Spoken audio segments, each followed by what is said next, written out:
Mitch Davis.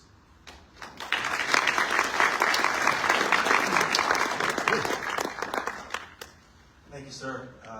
Good morning, everyone. As you heard, my name is Mitchell Davis. I'm the police chief in the village of Hazelcrest, right over the border, not too far from you all.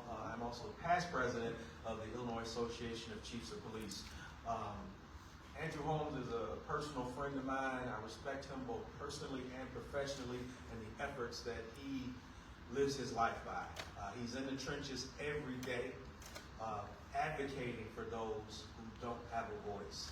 And I respect this man, so whenever he calls me, it is my honor to be a part of anything that he's doing. The unimaginable for any parent and any family is losing a child. That's the unimaginable. I tell folks, if anything were to happen to one of my kids or one of my grandkids, just slide a tray outside the door every couple of days because I'm going to be done. That's the unimaginable.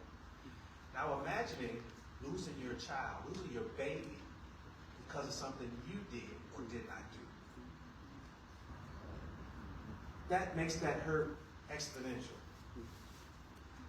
This is a small thing. It's simple, but it's not easy. The ease is not there because people don't want to listen.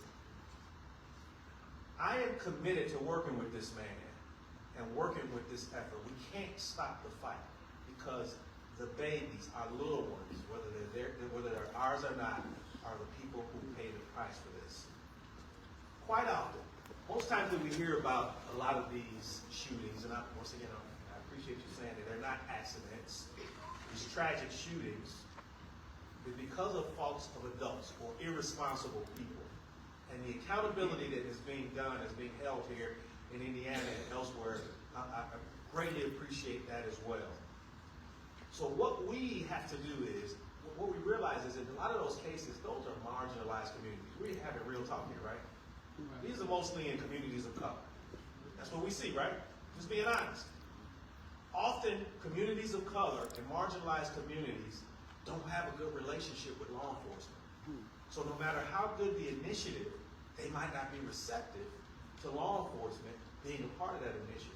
That's why it's so important that everybody from every genre, every arena is responsible. When they go to the casino, when they go to the car wash, when they go to the church, people who got nothing to do with law enforcement, that we all are working together to make sure that this safety measure is being distributed.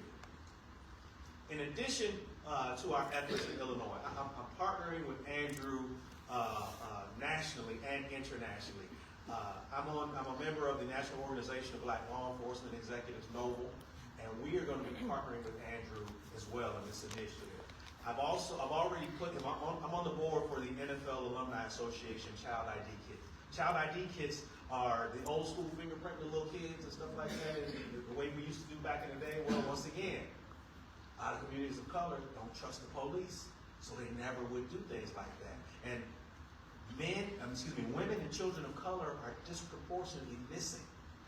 And investigators are behind the eight ball because their families don't have these important things. So the Child ID program has created kits that you give to parents to take home with. We have the schools distribute. We have the church distribute. And Andrew was involved when we had Mike Singletary came in town, and we did a press conference on National Night Out talking about that. And we made a commitment through the Child ID program, which is a national program, to partner with them in the distribution of these lots. On the International Association of Chiefs of Police, I'm on their board of directors, but I'm also the chair of their Juvenile Justice and Child Protection Committee. That's Child Protection Committee. So my committee on an international level in law enforcement, we're going to be partnering with him as well. So I'm going to use my resources and those rooms that I'm in to make sure that I'm doing all that I can to ensure that we save kids' lives. We're planting seeds for plants that we will never see grow.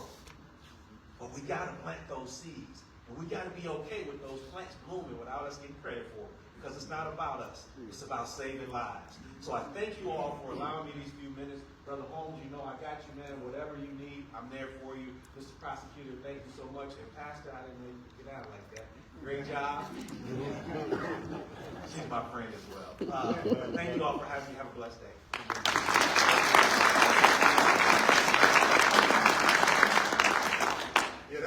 powerful, particularly as he described our reach out program and what we need to do to try to get our message out. And that's what we want to do to get that message out as far as gun safety. My next speaker is truly my brother. Not because his last name is Carter too, because it throws you off a little bit, but this man has done more in the last 8 years